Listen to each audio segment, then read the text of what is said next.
Hello world, I'm John Bruni and you're listening to Strategikon, your window to all things security and foreign affairs. In this episode of Strategikon, we'll be trying something a little risky technology-wise, tying up 3 different locations internationally. Joining us today is the team at Austability, a company our listeners will be familiar with, especially 2 of our speakers, David Khandan and Sandy Wade, who have been on Strategikon before, talking about Australian security, the Horn of Africa and Ethiopian politics. David will be joining us from Dubai, the United Arab Emirates, and Sandy and his colleague Don Randall will be joining us from the United Kingdom. Our other speaker from Austability is Mark Smethurst, who will be joining us from Canberra. Mark is a former Australian Army Special Forces Brigadier, so we'll have quite a bit of security heft on hand to tackle today's topic, which is COVID-19's transformation of the international security order. Also joining us in the studio today is co-host David Olney. Hello, David. Hey, John. And our producer, Tim Whiffen. Hello, Tim. Thank you very much for having me, John. Before we start today's episode, I'd like to remind listeners that Strategikon can be found on the Ozcast network, iTunes, Stitcher, TuneIn, Spotify, and on the Sage International Australia website, www.sageinternational.org.au. Gentlemen, if I can kick things off with this observation. We are living in a world unlike the pre-COVID-19 one, where, imperfect as it was, there was a modicum of order and Trumpian disruptions notwithstanding, some predictability in the behaviour of international leaders and states. There was an expectation that leaders and states would behave rationally at some level. The COVID-19 world has upturned these expectations. What do you think have been the most critical issues we've faced since January 2020?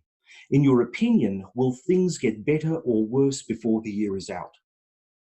I'll leave the floor open.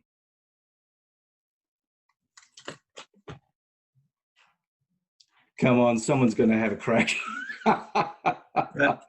Okay, let me lead off perhaps. Sandy Wade, I think, John, it's too early to say what the changes are going to be because we're still in a position where it's unclear whether we're going to fall back into some of our old ways as we become comfortable with some slight changes to how we do things in what may be the short term. In Britain, the shops are opening again today, and that's going to make a big difference to what's happening, and it's going to give people a feeling of going back to normality rather than forward into something else, perhaps. But you talked about what's the biggest challenge been since January. I think the clear stress on the international rules-based ordered system of interaction between nations. The WHO, as an example, has come under a lot of pressure by many states to be something that perhaps it isn't and was never meant to be. So I think that's been one of the fundamental challenges. Anyone else want to give it a crack? David? Yeah, I agree with everything that Sandy said. I look at things as the human race, we have a tendency to evolve. We evolve when we're faced with challenges, meaning we come up with different strategies, different ways of doing things. I don't know if this is the right thing to say or not, because there's a lot of heavy price has been paid by a lot of people, particularly those that have died. However, I think COVID-19 has shook up our world unlike anything we've ever seen before. And we will come out of it stronger. Things will change by the end of the year, I feel, in a positive manner. It has made us think about things that we never did before. And I don't think things will become the new norm, if you like, whether it's working from home, whether it's having that workplace flexibility, and a number of things that we have been, because we were forced to do it, now we're actually starting to see the positives out of it. And I think going into 2021, it'll be a different world, in my opinion. Okay. I think if I could add, John, it's Don. So, there you are. Yep, gotcha. Okay, I think we will see the world unite. The sad death of George Floyd has shown how the world will unite, albeit in a hostile way in some locations. You know, we saw that before with the climate change issues. I think what we have to be conscious of is the things still festering in the background. And we've seen that here in the United Kingdom in the last 2 weeks. You know, the far right are a very powerful organisation, and you've seen their activities in London over this weekend and the weekend before. So I think David and Sandy are not wrong. There will be change, there will be unity, but equally there'll be independence. And of course, the one thing with the COVID-19, to deal with that medically, whichever nation you're in, but the economy piece is a completely different subject. Yeah? I mean, you're going to get the rollout from COVID-19. There's big debates in this country at the moment. Literally in the last hour, the Prime Minister is looking at reducing the 2 meters down to 1 meter because, frankly, the hospitality industry will die, bad word, if 3.5 million people will lose their jobs if we don't reduce from 2 to 1 meters, effectively 30% of business versus 70% business efficiency. So there's a lot of impacts.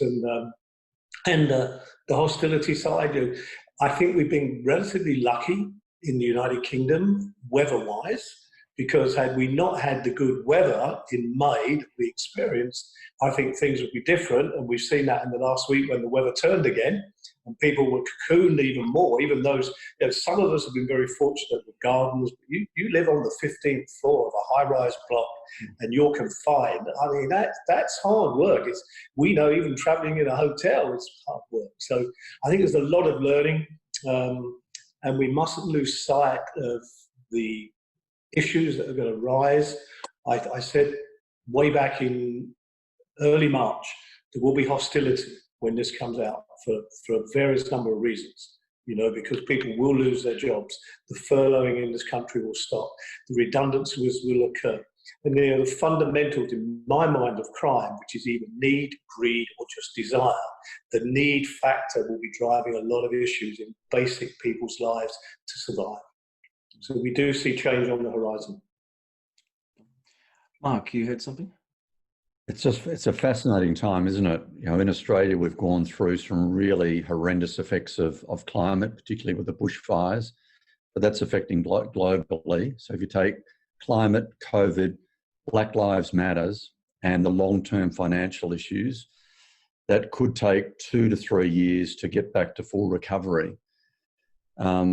It really is something the globe hasn't seen for quite some time. You could probably go back in history to World War II to see the effects that it has had on people. But on the other hand, there are some parts of the community, and we're seeing it now as we try to find the new normal, where people are racing back to trying to have their lives as normal as possible, apart from those that are suffering high levels of unemployment. So we're seeing these changes happening probably more rapidly than we've ever seen. And if we go back to the start of COVID, some countries reacted very differently to others. The UK only closed their borders to foreign entry and put in quarantine periods a few weeks ago. Australia did it really early. US was pretty slow to do it. But now we're all almost on the same level of response. So I think what we're going to see is when we have people start to see second waves, the ability to deal with it will be far more rapid and far more capable. And people have now got a degree of resilience, which I think a lot of the communities didn't really have, apart from a lot of the Asian countries who have handled some other issues in the past very, very well. So I think it's going to be very interesting to see how globally we start to come together and where we have the fractures. And there are parts of the globe now that are only just starting to get into the early days of COVID-19. So we're all on a different path of recovery. Hopefully we can work more closely together, but we're also seeing those points that aren't working as effectively as they probably should. Yeah. David, you had something? Thanks. Yeah, I also sort of wanted to bring up a theoretical point that, around this time last year, Sean McFate released his book, Goliath, making the argument that we now live in a world of durable disorder, problems that can only be managed rather than being solved. And he got the reception we would expect from most of the Beltway in the US and most of the think tanks in the UK. And that was a large degree of skepticism. And yet COVID-19 has got a lot of people on board with this idea that we're now facing problems so thick and fast that all we can do now is manage them best as possible at the time and be ready for the next one. And I think we will get better behavior out of this, but it won't be better behavior because of sweetness and light. It will be better behavior because the recognition will come that without interdependence, combating problems coming one after the other will just be too hard. And in terms of an economic recovery, if we really look post GFC, stock market got back to high levels, but the economy has never really stabilized again. And it's taken huge amounts of constant effort across the world to get it back to that point where markets are high, even though actual economies are shaky. So to add this huge hit now, I think, will reinforce this idea too, that if we want any kind of stability, it will require constant effort from multiple players. So rather than it being the old thing of just ease into long-term alliances and take them for granted, I think this is a situation where alliances have to be much more about being on the front foot and being proactive and getting ahead of these problems. And in that, we might find that we're far more capable as a world of different cultures and societies and states than we have been historically. Tim? It's been really fascinating to see just from the kind of civil discussions out there about a kind of really nuanced discussion about what freedom is, and like seeing some really mainstream arguments from freedom from and freedom to's. It's been really interesting thinking about that, how people want the freedom to go out to the pub, and then others are seeking kind of freedom from exposure to the virus, and how that's kind of played out in the public sphere. But even better than that, I think, has been the discussion of sovereign capability, which hasn't been named that in our media here, but has been the opportunity for think tanks like you guys and academics to kind of hop into this space and expose or talk about sovereign capability in a way that the public will now accept, as it has been brought so to their attention, to the forefront. I just want to raise an issue that I read something on earlier this morning about markets, and the international markets seem to not be suffering as much as would be expected under current conditions. If you're looking at Wall Street, it seems to be bubbling along reasonably well, which gives people an impression that financially we will come out the other side, and we will come out the other side well. But today, the markets are very divorced from society. They're in their own space in Wall Street, doing their own thing. And I'm not so sure I can really buy into the whole trickle-down effect, that whatever is good for Wall Street, whatever these guys are doing, which is the great unknown, that somehow some sort of financial benefits are going to secretly and magically appear and help national economies rebuild. I might be a skeptic, but I'd be interested to find out what everyone else thinks about that. Who wants to have a crack? All right, Don and David. Okay. I think the markets will always shift in order to go where the markets will do best. And when we look at investment funds, and we look at development and opportunity, clearly airlines are a bit shaky at the moment. Rolls-Royce is shaky, but then you look at some of the other factors around the world, that are strong. So the markets will always shift that way. But the other thing we've got to remember, I think, John and everybody, is that the interest rates are almost zero. Yeah, there's no competition. So effectively, and if you listen to Andrew Bailey, who I had the privilege of working with a couple of years ago, the new governor of the Bank of England, says, we can provide the central bank funding for the government, but interbank dependency, it's all 0.25, it's a quarter of a base rate. So you can borrow, you're not paying, you've got to pay back the capital, but you're paying very minimalistic interest. So I think from a central bank perspective, a market perspective, there isn't that much gloom and doom, but how you, in your words, John, how you trickle that down to the baseline economy is different. We've got two things on the horizon, three things really. You've got the COVID-19, you've got the potential hostilities, and we've also got the exit from Europe.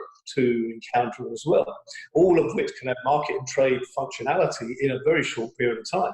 But at least the decisions have been made. Yes, the European decision has been made. The governor of the Bank of England has made the decision to support the UK government in the funding of their enormous lending to keep the British population afloat. So I think that's where the economy has come. And you know, it's having worked at JP Morgan, having worked at the Bank of England, you know, not on the inside track, but you can just see how these functionalities work and how the influence works. And more importantly, John, how it's a fundamental necessity that these markets do sustain. I know you're going to get the little rich people comments, but they are the backbone of the world economy. And it's that very low interest rate, which is not going to change for some considerable time, which is the forward-thinking piece that will make that stability occur. Just 1 second. I got to just say one thing. Last Friday night, I was really privileged. One of my colleagues, Pat Tyrrell, who must be a member of the Henry Jackson Society, invited me on to one of their webinars, and we had Neil Ferguson on. And just staying on the European piece for a second, and I'd like to get Don and Sandy's opinion on this. And it was the only thing that I really had a disagreement with Neil Ferguson on, and that is he believes that now that Brexit is a reality, that fiscal union for the continent now becomes a real thing. If that were to be the case, does this not fly in the face of other realities on the continent where people are not coming together? You know, we talk about COVID as the golden opportunity, you know, the COVID dividend where, you know, people will start throwing away their problems and come together to help solve this intractable issue that we're currently facing. But Europe is a mess. I mean, how can a fiscal union come together under these circumstances? David, I'll come to you in a second. Don and Sandy?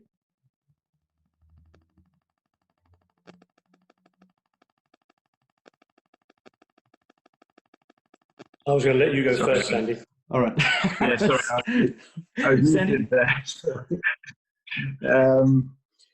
So Brexit is a reality. I think it has freed Europe. If one looks at it from the European side, Europe has been a bit freed now from some of the more fundamental discussions about how Britain was going to leave, and can now get on with a more constructive discussion about what the relationship is going to be. I think COVID has put real strain on the European system, on the union, as it were, but I see it having come out slightly stronger from that pressure than it might have come out had it been Brexit alone. Had it been Brexit alone, there might have been more divisions amongst the countries based on national interest on their individual deals with Britain. I think the need to be together over COVID, and we saw that with the eventual agreements on European packages to support all countries in Europe. So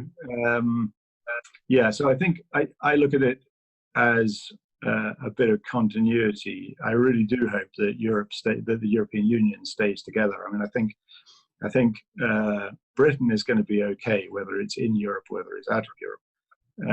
Europe needs to work hard to stay together. And I think COVID has been a bit of an opportunity for them to do that. I'll go to Don and then David O.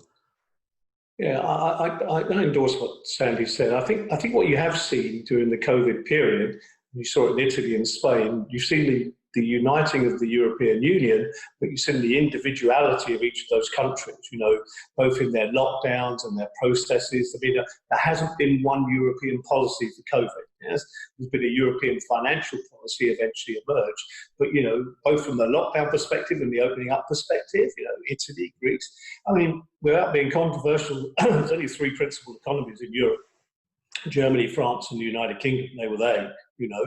The various other countries have been bailed out over a period of time. I'm with Sandy.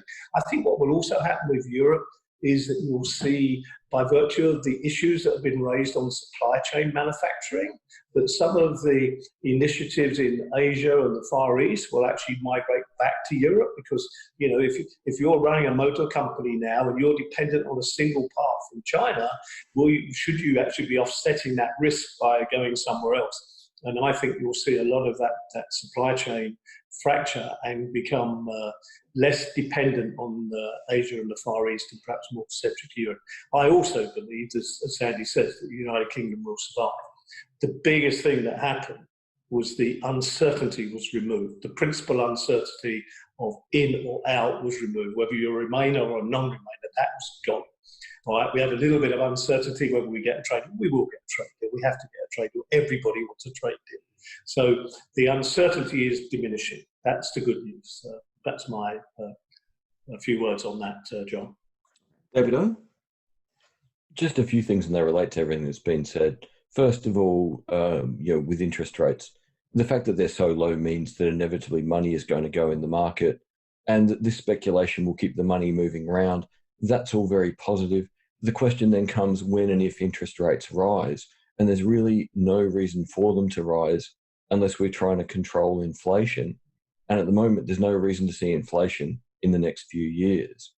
In terms of the EU, if we look at European behaviour during the GFC, they will go one of two ways. They will either punish the poor part of the EU with hardcore austerity and potentially break all these countries again, which whether they'll tolerate it again is a whole other question, or they'll move supply chains back from Asia and they'll put those supply chains in the countries they broke in 2008 and 2009, which is by far the preferable solution.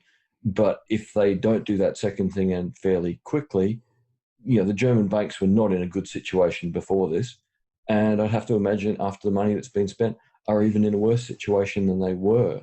So they really need to make sure they do something very different to 2009. Yes, Sandy, go ahead.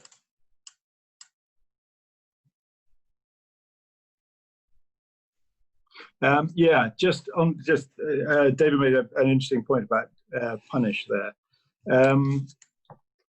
During the Greek crisis, I remember talking to a Greek diplomat and saying, I hope that Europe is going to behave like a club and not a gang in its dealings with Greece. And I think at the time it didn't. It behaved as a gang and not a club. And what's the difference between the two? Imagine that you step out of line in a gentleman's club. You turn up in a pair of jeans.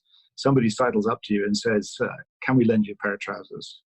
Imagine you step out of line in a gang. Somebody comes over and smacks you. It's a very different approach. And I think one of the things that I see changing now is a move towards a more club-like, more gentle approach by the European Commission, by the Central European machine, to the countries, because they can see that they've probably pushed the envelope as far as they can in terms of demanding that people do things in a particular way. And if they want to continue as a union, then they need to be a bit more conciliatory in the way and a bit more, what's the right word, club-like, in the way they deal between the members of the club. On to more security-related issues, but before we do that, David Kay, you've got something? I had my hand up for 15 minutes and you kept ignoring me, John. So I'll come in now. I didn't see it. I just wanted to make a couple of comments on what we started on the discussion about the financial recovery and whether the markets will come back in. The opinion that I have is that, ironically, for lack of a better word, the COVID-19, to my limited understanding of it, said it affects the elderly in terms of human beings and some with pre-existing medical conditions. I feel that it has done the same thing to businesses. What I mean by that is businesses with old mentalities and attitudes will not recover from this. businesses that are not open to change and diversification will not recover from this. Some of those will die. But what it has also done, it has pushed us or catapulted us way into the future. For example, Mark can also probably comment on this, but within the last year or two, if you were to speak to many law enforcement agencies, defense agencies, etc., and bring up the concept of augmented virtual reality training, some of these, the old colonels and with all respect, Mark, the brigadiers and everybody else that's on it, because it's an old method and it's a change. People are afraid of change, so they were not willing to embrace it. What I would see within the next 12 months or 2 years, particularly when it comes to security apparatus, they will have to embrace this. With travel restrictions being in place, Sandy and I are having a number of discussions with airlines such as Ethiopian Airlines, etc., and we're trying to bring them onto the idea of augmented virtual reality training or virtual training, etc.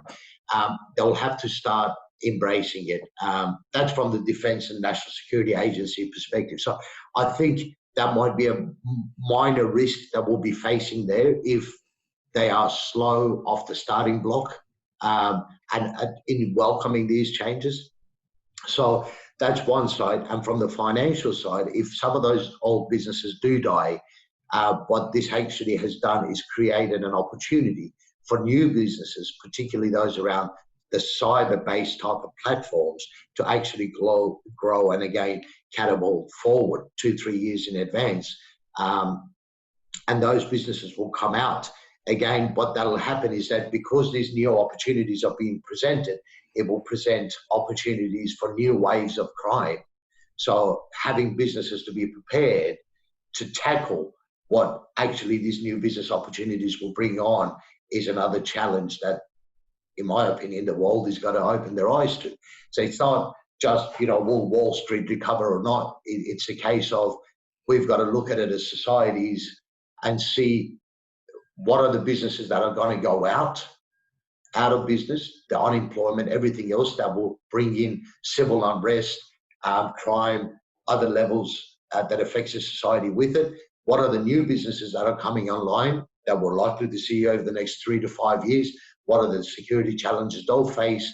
How do we deal with change management and so forth? I mean, this is a topic that can go on. And it goes back to my earlier comment, is that it'll change us for the better, because if we were going to see things like augmented virtual reality training fully implemented 5 years from now, you'll see that that'll be somewhere around 1.5 years to 2 years from now. It must be, because we can't have our national security operators or defense agency operators do their combined exercises. For example, one of the areas that we work with in Oman, one of the military bases with the US, they on yearly basis they hold 3 or 4 military exercises where they come in and conduct that. Now there is restrictions on base access, international travel that must still be conducted, because one's competency cannot be left alone because you can't travel. So how do you do it? That's where things like virtual reality training gets pushed in. So I think that's all I have to say on that. Thank you. Thank you, David. Mark.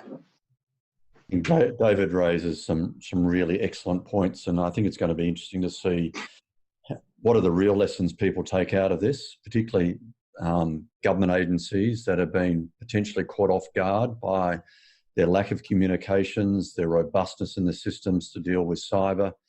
And now that international travel's been restricted, how do they keep those contacts going with their key partners? I really liked what Don and Sandy had to say about where the club's going, where the first world club's going. What concerns me is what's happening to those that aren't in the club, what's happening in the third world countries. Will there be that discretionary amount of expenditure being allowed to occur? And I think one thing that offsets that, certainly in our region, that we're starting to see now is the way China has behaved. Initially to, the defensive approach they took because people were putting forward the blame game on them, and now they're taking quite an aggressive attitude in what they're doing. And now people are starting to say, hey, enough's enough. And we haven't really been that vocal in the past. So there's almost two pulls, isn't it? It's people looking after themselves economically. It's what are you going to do as part of a partner in your region, and how are you going to collectively work together against the threats that are clear and present at the moment. Okay. Now we'll turn to more harder security related issues. When looking at international relations and security generally, we've been focused almost exclusively on external factors, whether in the form of threatening moves by Russia, the People's Republic of China, North Korea, and Iran, or by non-state actors such as Muslim terrorist groups and their fellow travelers. But now our struggle with COVID-19 has exposed deep social fissures in all countries, democratic and despotic. We only have to look at the Black Lives Matter protests in the US, as well as that country's suboptimal response to COVID-19, to see that not all is well with the American Republic. Has COVID-19 internalized the way that we now look at security?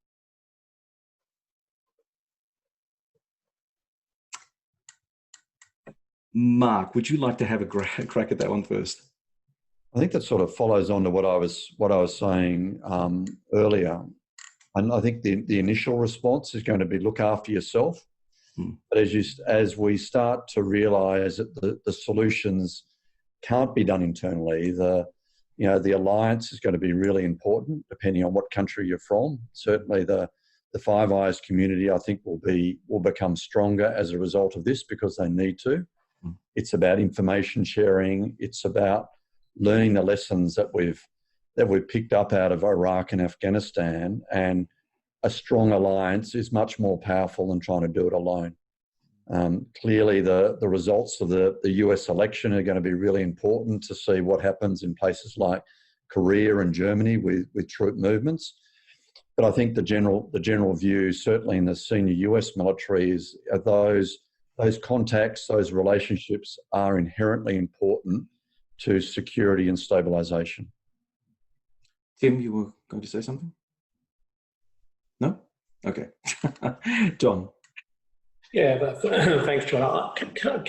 And David knows me, I take a very simplistic view and I try and take a local view. Yeah, I think one of the downsides that's going to come out from a security perspective, both locally, nationally, and internationally, is the ability to interact with people. 80% of my engagement is, 50 years in this business, is getting to know people, trust, respect, acknowledgement. I've been cocooned for 3 months, and these Zoom calls and other calls, but I welcome Mark and other people. We built, I accept what David's saying about virtual engagement and cyber engagement, but a lot of our security world, whether it be military, police, enforcement agencies, or whatever, is on trust, respect, negotiation, and contact. And we're not making those new contacts. And they're going to go stale for a while. A lot of people will change their profile, because the working profile will change. But that social interaction within our world of security, and I've never met a senior or junior or baseline security person who hasn't said, I know Don Randall, I know John, I know Sandy, whether it be from 40 years ago, they still remember. And it's that trust and build up. And that's a piece that I think is going to miss, because we're going to have a vacuum there, and it's going to be a long time before that travel will work its way around, period.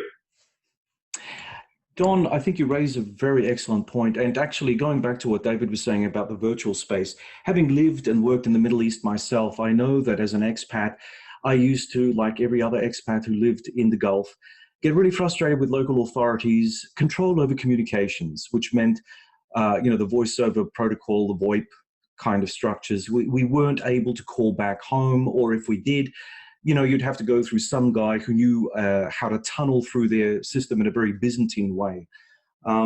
So if, for instance, those restrictions are still pretty much in place in the Gulf, how would it be for Gulf countries to then overburden themselves with bandwidth problems in the virtual capacity, for virtual training, which is going to gobble up whatever's left of bandwidth in the Gulf, I would imagine. David Kay? Yes. So in terms of the restrictions that were in place in terms of the cyber world, those I can't really comment as to why they're there and whether they'll remain there or not. But what we did see over the last 3 or 4 months is easing up of platforms that enables businesses to conduct their daily operations remotely or virtually. Things like Zoom, Microsoft Teams, approved platforms were in fact embraced and allowed to go forward.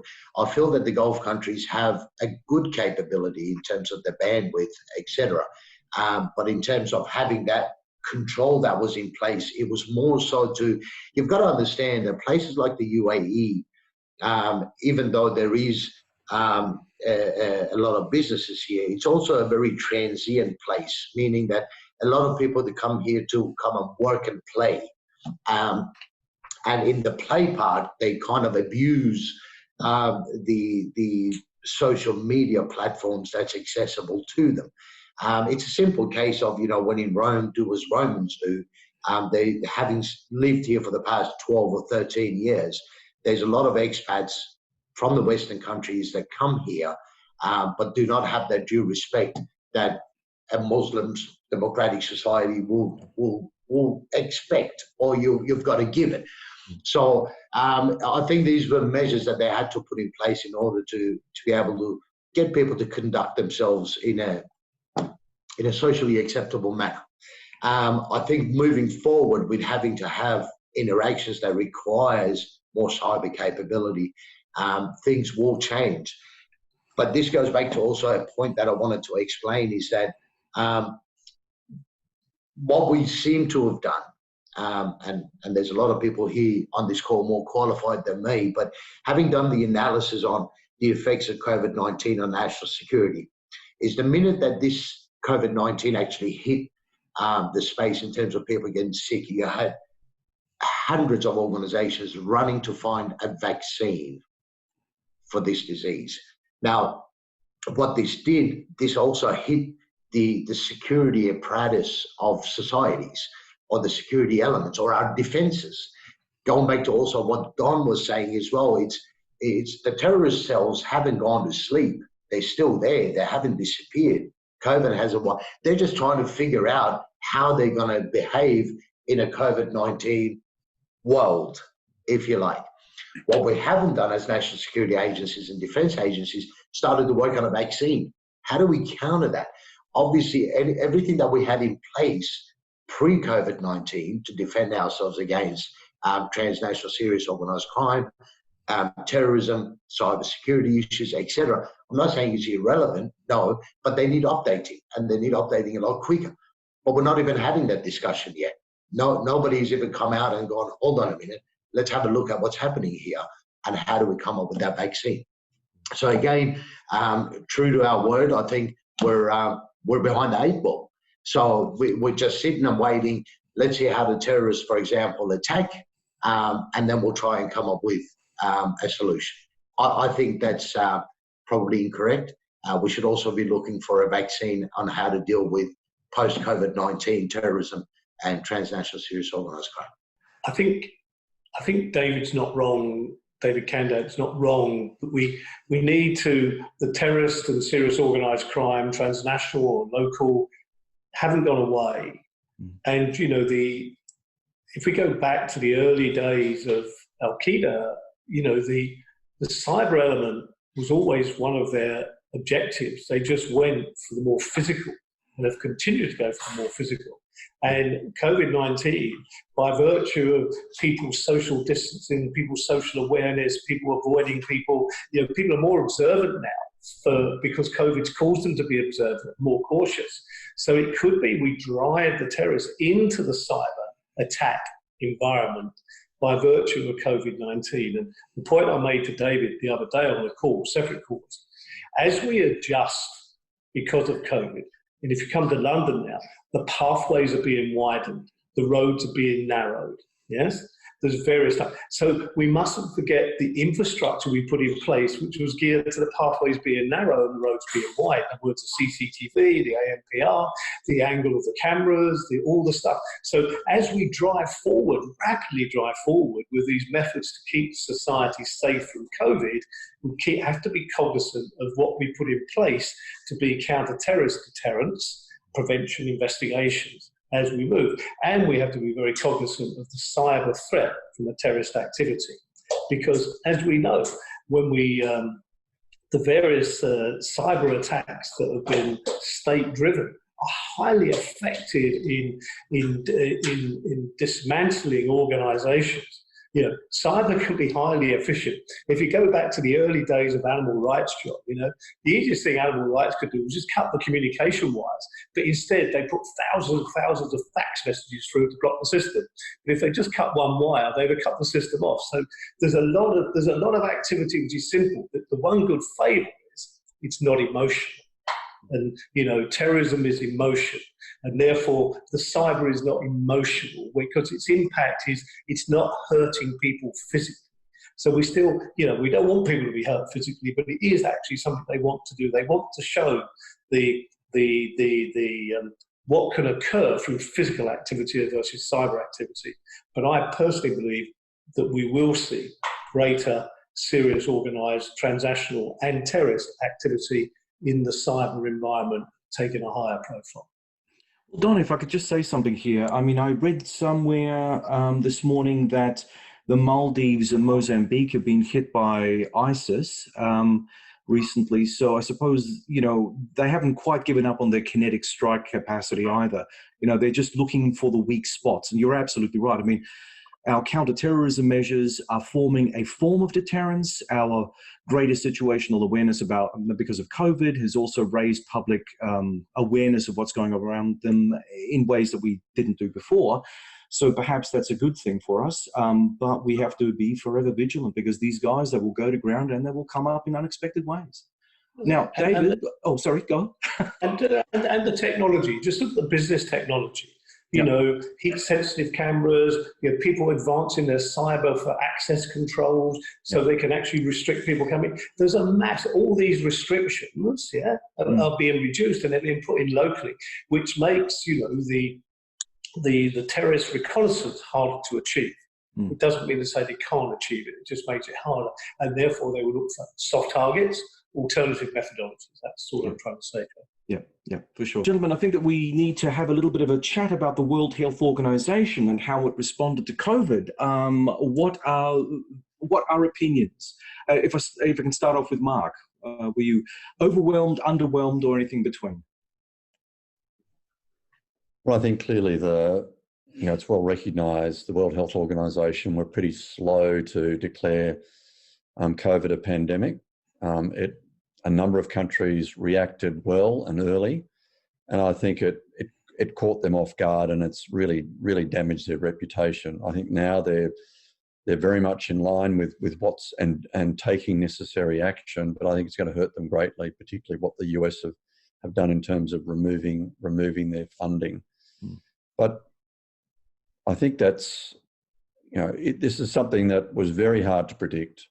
They didn't want to scare the global population. And I think more holistically, we are all far better prepared to deal with whether it's another wave or something very similar, because the protocols have now been established that a lot of, particularly first world countries, never had.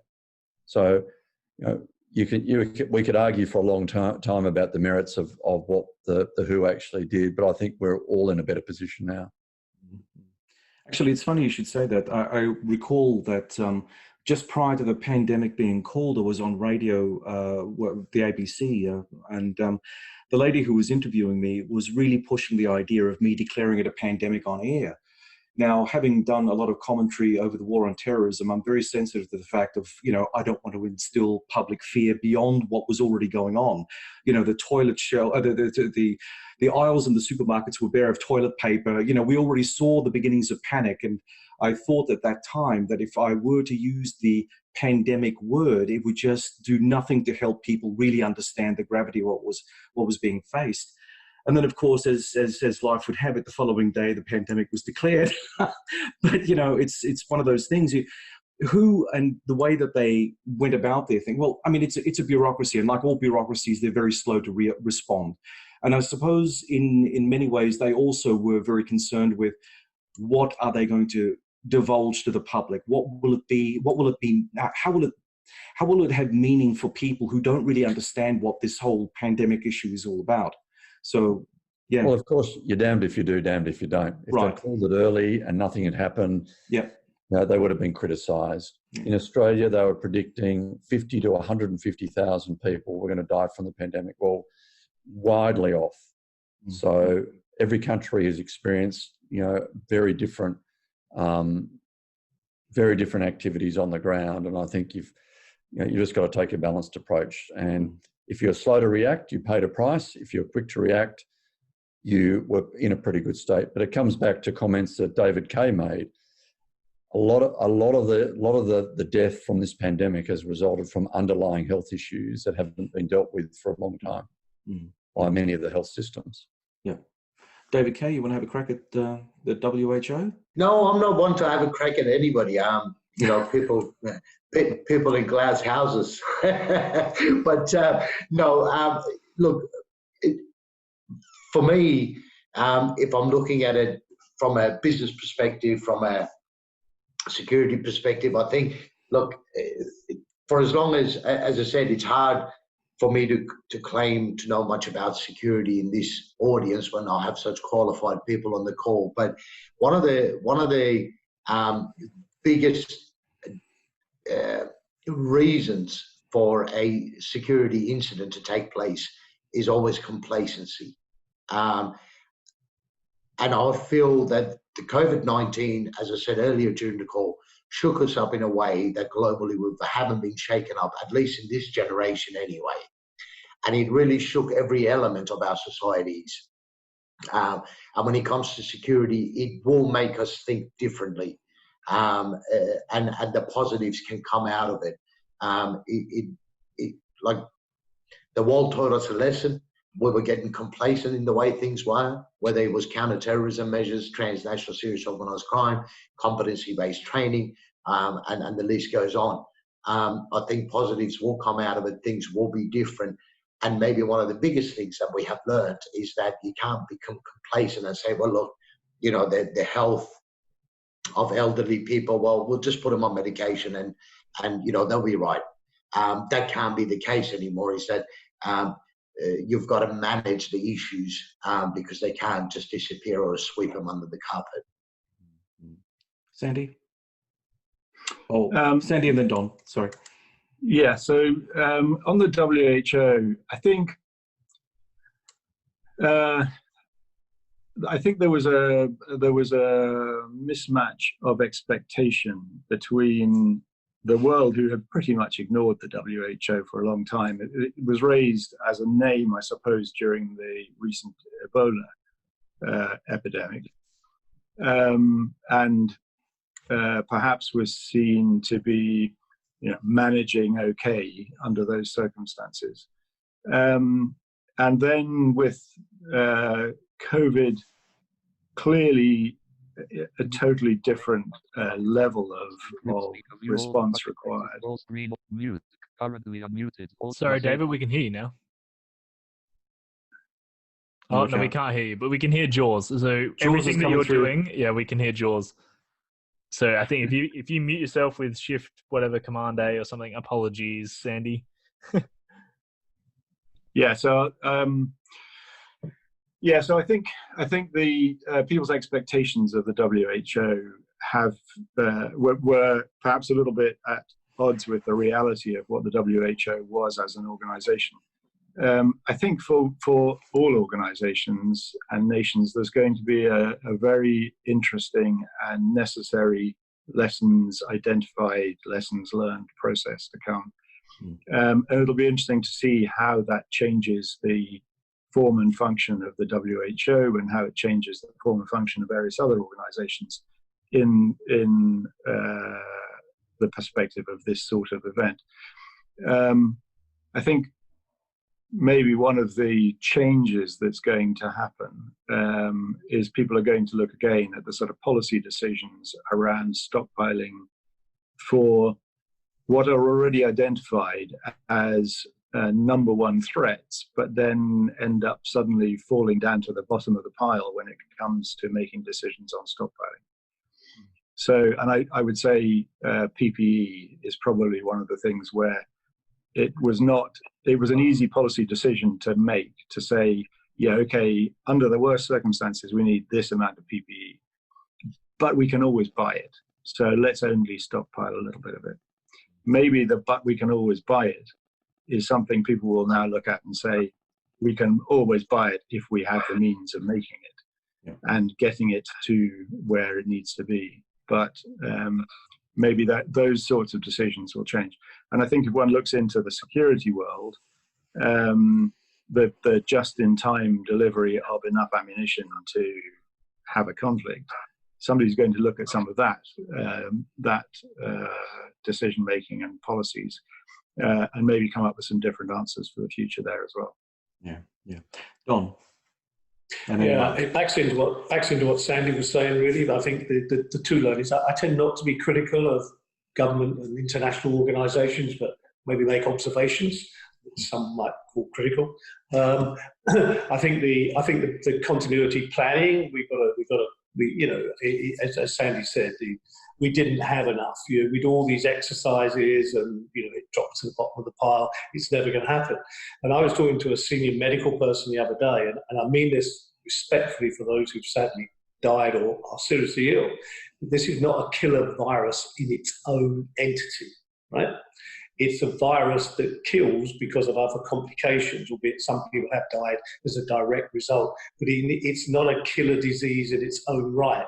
And when the killer disease in its own right emerges, as it may well do, that's a different ballgame. That's not the elderly or those with underlying health issues. It's something. So it's almost, and the analogy I used the other day, and it's a very UK analogy, it's like local authorities who stockpile salt or don't stockpile salt, and it gets to February, we've had a mild winter, so they don't stockpile the salt. Then we have a harsh March, April, May, and they don't have enough salt to salt the roads to do the defrosting. It's a fine balance, but I think what it's shown the world is that this is going to happen again, and we need to be better planned for it. We need to be united, whatever organisation it is that brings us together. But absolutely with Sandy, the business continuity here, the finding that balance. And okay, we did it with the flu, didn't we? With Tamiflu and all that stuff. And I think at the Bank of England, we still got some stockpiles of Tamiflu stuff. But, that's a lost lead that we have to take. And I think that continuity planning in most countries was behind the curve in the pandemic environment. That's my view. Mark and then Tim. Just following on from that, I think what I've certainly found in conflict and also response in emergency services is it's good for the first year or two after that event. But if you've got a new event or you get hit harder than you've expected, you will always be caught out. And I think what is going to be the test in a lot of countries is what is their level of resilience in terms of their planning, their stockpiling, to cater for something at the right level. And every country is a little bit different, but you do have that complacency that will come in year 3, 4, 5, where people just won't remember what happened, or they won't remember how severe it was. So I think that's probably going to be the hardest thing to deal with as we move forward. Tim. Well, I know David would be agreeing with both what Mark and Don just said, and would probably point out that if this virus, and I've heard him say this before, if this virus had the kind of deadly capability of something like Ebola or SARS or MERS, in things we've seen in relatively recent history, that and had the what's the word? Contagion, whatever, of COVID-19, that we would be in a much worse position. And while we could, give while there have been many kind of commentators who have mentioned how well Australia has come off in this situation by comparison to places like the UK or the US, for instance, it's not comparatively because of good leadership. It's been very lucky that's the way that we've come off in all of this, and it has been relatively. And again, I mean no disrespect, as we've said. It has been relatively lucky that deaths and kind of economic impact even has not been as bad as it could have been, considering how much this virus has spread. You know, many people have come out of it and are A-okay. So.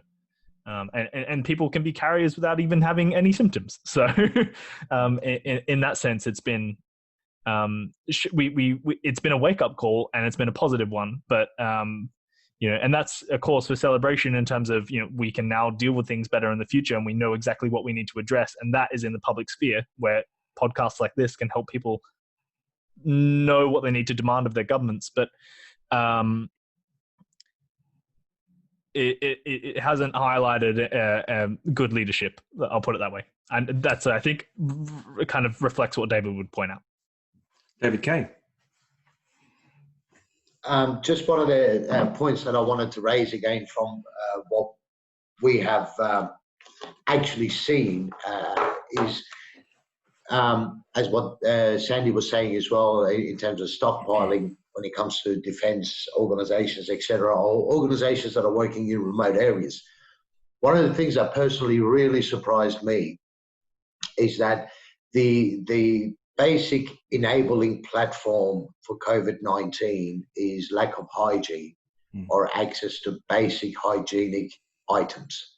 Now, what really surprised me is how does a defence base doesn't have enough stockpile of liquid soap or a hand sanitizer, for example, to be used in portable toilets, etc.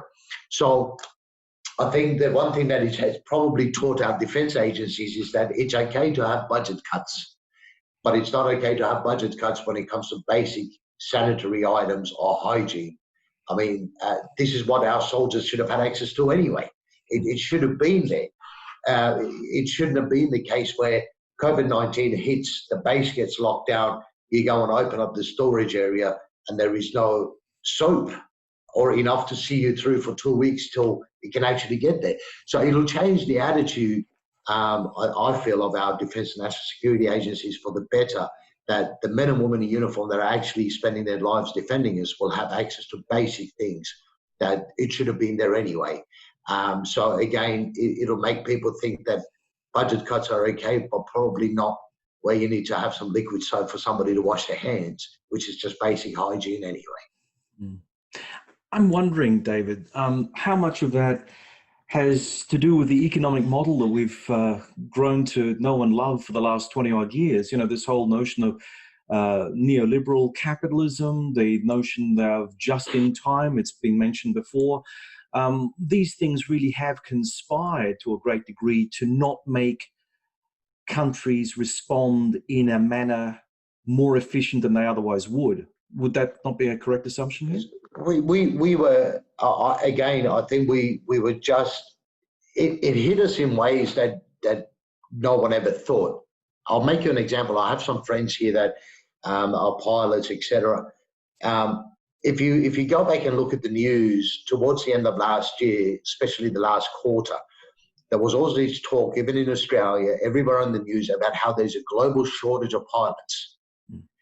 I mean, can you even imagine, who would have thought that you would have so many pilots being laid off in the last 3 months? Now, there's a global oversupply of qualified pilots.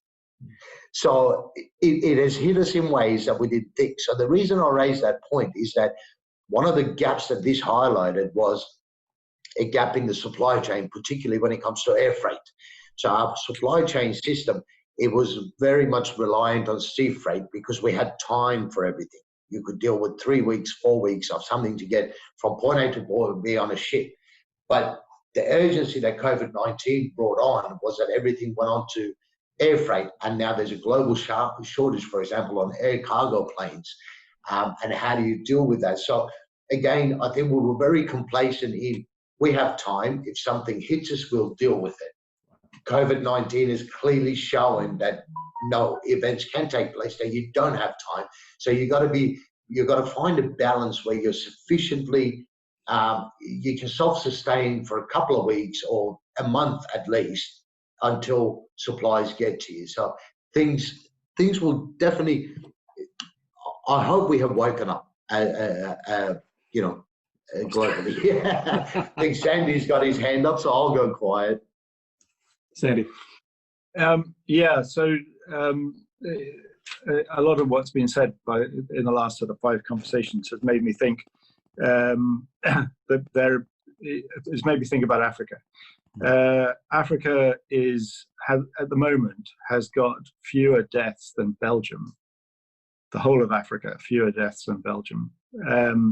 Now, why is that the case? And is this something? What's going on? If one looks at the figures for each of the individual African countries at the moment, they are still on an exponential curve going upwards. And there is a question as to why that is. Is it they're increasing their testing on an exponential basis, and therefore they're increasing their number of people that they're finding on an exponential basis? Or is it that there is something different about Africa? But either way, there is a need for the international community to think about how they deal with Africa and what support goes to Africa over the next 6 months. We're, as we said right at the beginning of this conversation, we're beginning to come out of our COVID lockdowns, etc. We're finding our way forward in a very hesitant way, and I think it would be a real mistake for the global north, if that's the right way of putting it, to ignore what's happening in other parts of the world as we concentrate on our own recovery. And so I would say, for looking to Africa, they've jumped in many ways with other events, technological events. They jumped the copper telephone system and went straight to mobile. We should be able to enable them, to help them to jump over some of our early mistakes and to respond to what's happening in their country in a different way. And that might be, for instance, by bringing in antibody testing in huge numbers into African countries so they get a better feel for what's actually happened in their country than we have been able to give ourselves, given that our event happened before theirs. Interestingly enough, David and I were having a discussion about Africa and COVID, and I did say that the available evidence seems to be that Africa's dodging a bullet here. You know, when you look at the collective COVID cases, they're very, very small. But I suppose testing has always been a problem in many parts of Africa. They don't have enough equipment. They can't test enough people most of the time. But then there's also the other thing that David raised, and it was the comorbidity issue. I mean, Africa's got a relatively young population. So and even the older people, they kind of live a very hard life. I mean, they live a life that, would give them plenty of physical exercise in ways that, people out here in the West simply don't have. So in what way would Africa's youth bulge have contributed to a lower COVID overall number? That's an interesting thought. I mean, if one looks at the population charts for Europe, they're pretty much diamond shaped with lots of elderly people and not much youth. If one looks at the population charts of Africa, they're pretty much pyramids, with not much in the way of elderly people, but lots and lots of youth. So I think there are sort of two aspects of that. A very large number of relatively healthy youth, because if they weren't healthy, they die. With much higher, much shorter life expectancies. There are many much earlier deaths. I've been to many funerals in Ethiopia of people who just don't die at that age in our countries. I think a younger, healthier population is being affected differently. But I think there is an onus on us to help our African neighbors to work out what is the difference and what do they need to do about it. Because to quote a friend in Kenya, he said, in Europe, you are locking down in order to save your health service. We don't have a health service here.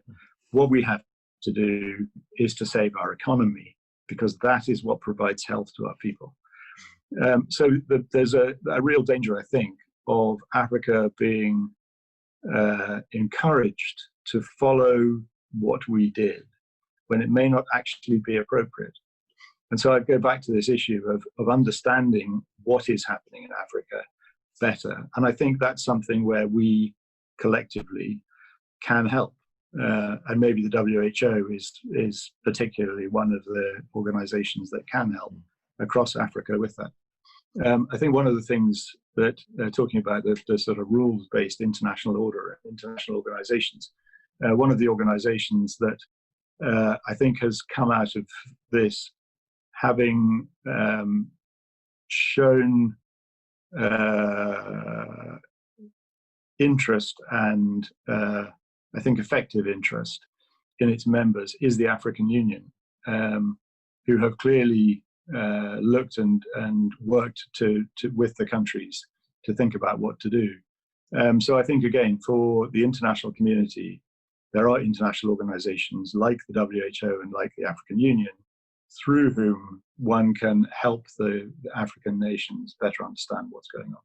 And let us not forget the other, save their economies. Let us not forget the other elephant in the room, China. They must be providing some sort of support to both the African Union and to the states on a bilateral basis, yeah? Yeah, they are. But I think this is where there's a danger of it being seen as a competition, when in fact it should be seen as an obligation to assist. Not let's assist because if we don't, China will get there in front of us. But let's assist alongside all other nations, and that includes China, to help Africa get to where it should be. Because if Africa were to effectively destroy its economy in order to save some people who weren't going to die, there is going to be a much greater problem further on down the line. Yeah. Mark? I was just going to reinforce Sandy's point about his example compared, the populations in Europe, you can't compare to Africa. What we are seeing though, and I mentioned a little bit earlier, are those very youthful countries like Vietnam, Cambodia, Thailand, they're surviving this really well. So I think there are already lessons to be taken out of that. If they don't have great health systems, so a lot of those communities have been distancing themselves.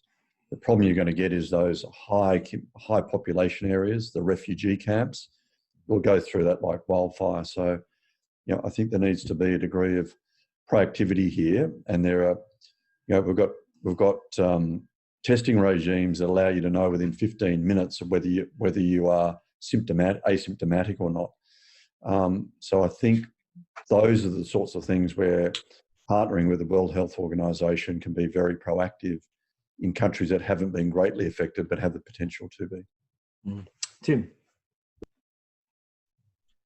On this point, I guess we're talking about nations that have relatively, like you were, so we're talking about nations that have younger populations or like, majority young population, which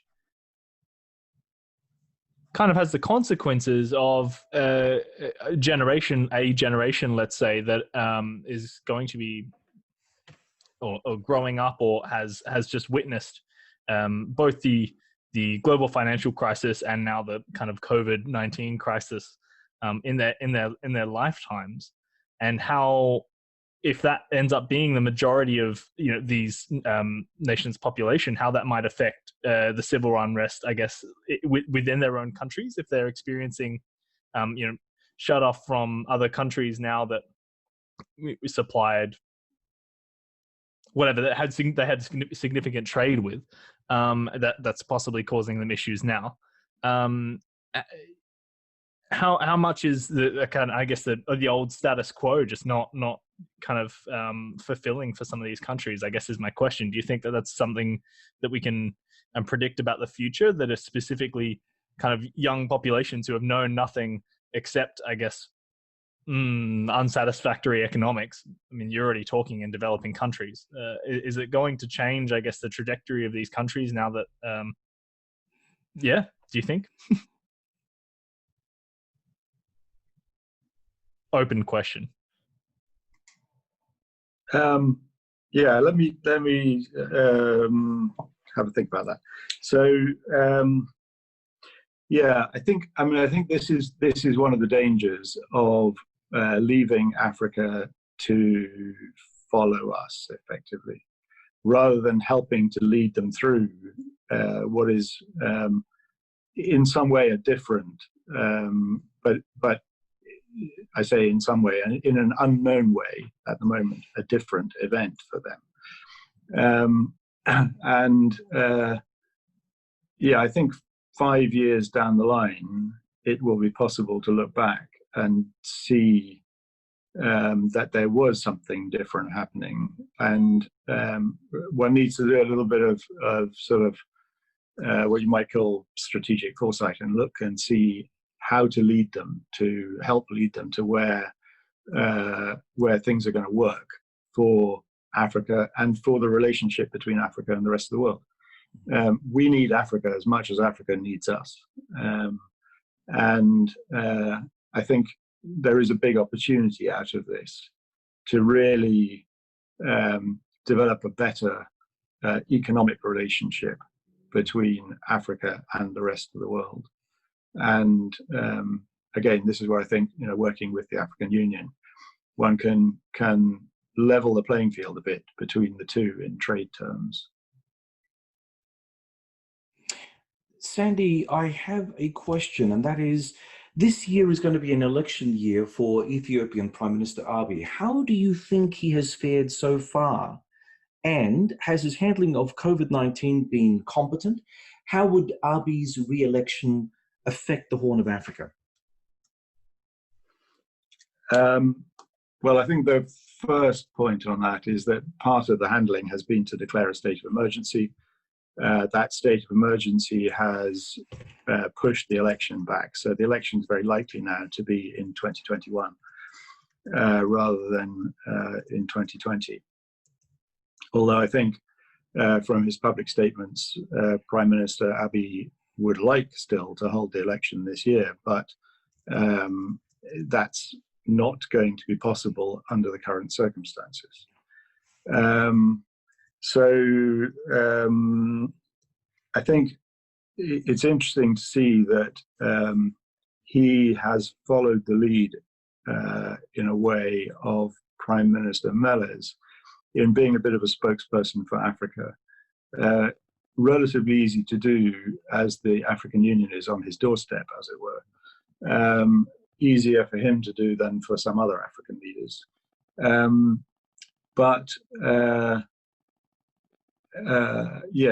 it's been interesting to see Ethiopia sort of step up a little bit to that international plate. I think internally, the delay in the elections has caused some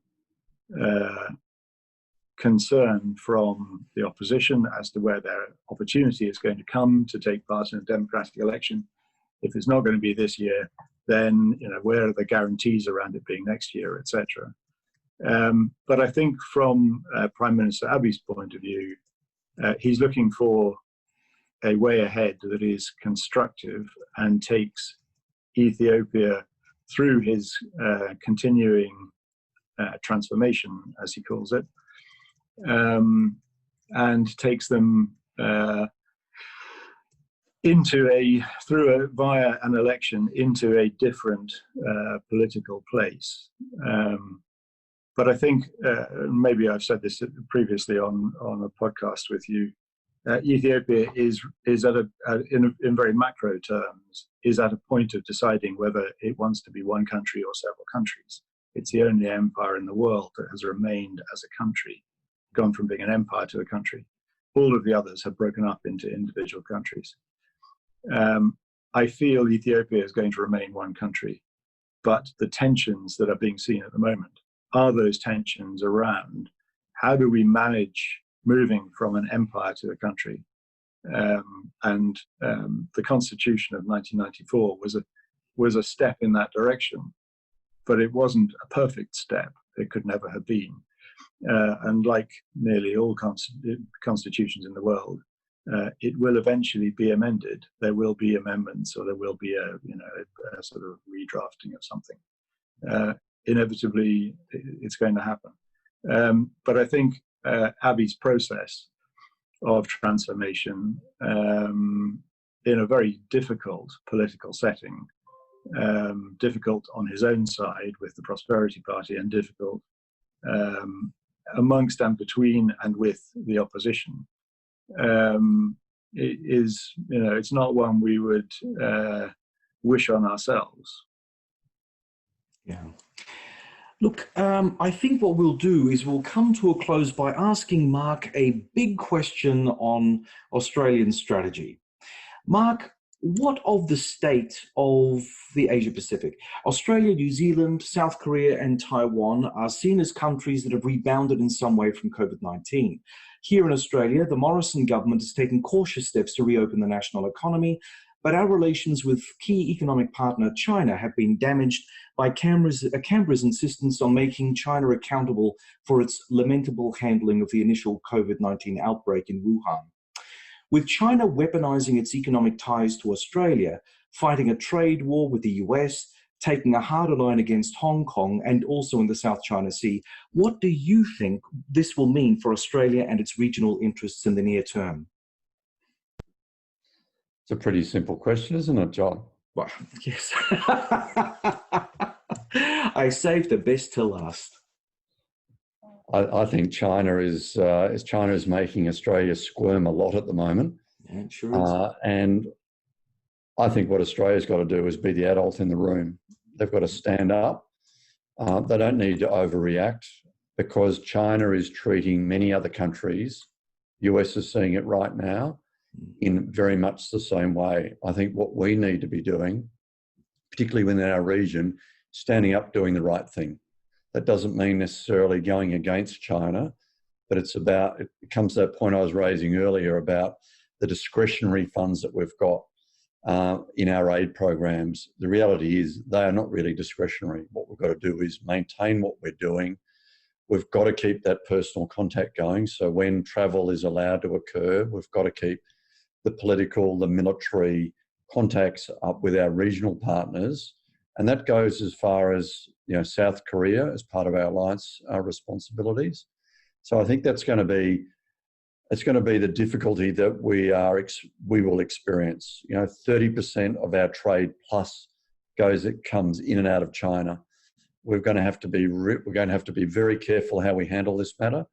We have seen that we need to maintain a degree of independence as we go through, and we haven't seen that in our over-reliance to a degree on China. I think it's about finding the right balance. So that's probably going to be the key going forward, finding the right balance and maintaining a strong relationship with our regional partners and leading, using some proper leadership. Anyone else want to have a crack at that one? David? I absolutely agree with Mark. I feel action must be taken. However, overreacting is not the way forward. Definitely following the rest of the world is not the way forward. As Australia, we're in a different sphere as everybody else. So when everybody's jumping up and down and saying what they're saying about China, it doesn't just mean that Australia needs to follow suit automatically. It needs to think for itself and put Australia and Australians first. I sound like Donald Trump a little, but I think that's that's how it's got to be. And we need to do what's best for our people.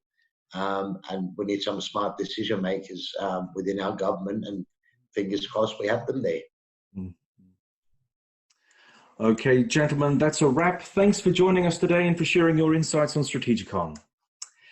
And to our audience, thanks for listening. We hope that you'll join us for our next exciting adventure through the world of geopolitics. Remember that you can subscribe to Strategikon through the Ozcast network, iTunes, Stitcher, TuneIn, and Spotify. And please like us on the Sage International Australia Facebook site and follow us on Twitter. We appreciate your support.